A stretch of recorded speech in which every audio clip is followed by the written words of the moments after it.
Plan করতে হবে যে আমার আপলাইনের সাপোর্ট আমি কিভাবে পেতে পারি, কোম্পানির সাপোর্ট আমি কি করে পেতে পারি। যেমন আজকে আপনার এখানে আমাদের যেমন এই মাসে আমাদের কোম্পানির তরফে প্রায় 6টা ট্রেনিং প্রোগ্রাম করানো হচ্ছে। প্রতি স্যাটারডে আমি কোনো না কোনো একটা সফট স্কিল নিয়ে প্রোগ্রাম করছি। প্রতিদিন বিভিন্ন লিডাররা কিছু না কিছু প্ল্যান প্রেজেন্টেশন করছে বা কোনো না কোনো প্রোগ্রাম করছে। এই প্রোগ্রামগুলোতে আপনি কোলাবোরেট করুন, এই প্রোগ্রামগুলোতে আপনি পার্টিসিপেট করুন, আপনার টিমকে পার্টিসিপেট করতে বলুন। তবেই কিন্তু আপনার সেই গোল যেটা আপনি অ্যাচিভ করেছেন সেটাকে আপনি অ্যাচিভ করতে পারবেন, সেটাকে আপনি আহ করতে পারবেন। What resource do I need, যে আপনার কি রিসোর্স দরকার, আপনার কি রিসোর্স দরকার, রিসোর্সের মাধ্যম দিয়ে আপনি কি অ্যাচিভ করতে পারবেন, আপনার গোল অ্যাচিভ করার জন্য আপনার কি প্রয়োজন, সেটা আপনার রিসোর্স গুলো আপনাকে সেট করতে হবে। What difficulties do I need to B prepare to face, কি ধরনের ডিফিকাল্টিজ আমার সময় আসতে পারে সেটাও কিন্তু আমাকে ফেস করতে হবে।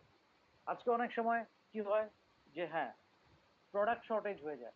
সো একদম আমি যদি কিছু প্রোডাক্ট যদি শর্টেজ হয়, আমার বিজনেস যদি বন্ধ না হয়, তাহলে আমাকে আমার টিমের মধ্যে ম্যাক্সিমাম প্রোডাক্ট নিয়ে কাজ করার একটা আহ, সুযোগ রাখতে হবে। কেন রাখতে হবে?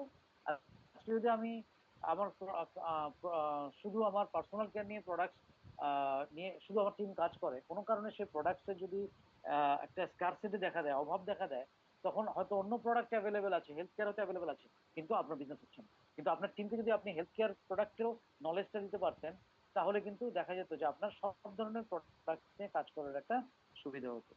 সেকেন্ড কি হতে পারে, সেকেন্ড কি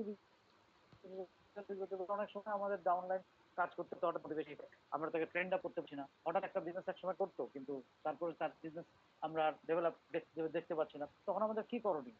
তখন আমাদের যেটা করণীয় সেটা হচ্ছে আমাদের আহ, নতুন রিক্রুট চালু করা, কিংবা আপনাকে নিয়ে আসতে হবে নতুন লোক, এবং সেখান থেকেই আপনার একটা করে লিডার বেরোবে। ভাববেন না যে যে আহ, একটা টাইটেল অ্যাচিভ করে গেল, ডায়মন্ড হয়ে গেল, ক্রাউন হয়ে গেল, মানে সে লিডার হয়ে গেল। ঠিক আছে, একটা লিডার হচ্ছে যে রাস্তা দেখায়, ডিফিকাল্ট সময় যে থাকে, সেও হচ্ছে একজন লিডার। সুসময়ে সবকিছুই আছে, কোনো সমস্যা নেই, তার মধ্যে একজন গেড়ে উঠেছে, লিডার হয়ে গেছে। কিন্তু তার থেকে অনেক বেশি বড় লিডার সেই হয় যে ডিফিকাল্ট টাইমে, কঠিন সময়েও সে কি করে, সে টিকে থাকতে পারে, সে তার টিমকে ছেড়ে যায় না। অনেকেই আছে কোনো কোনো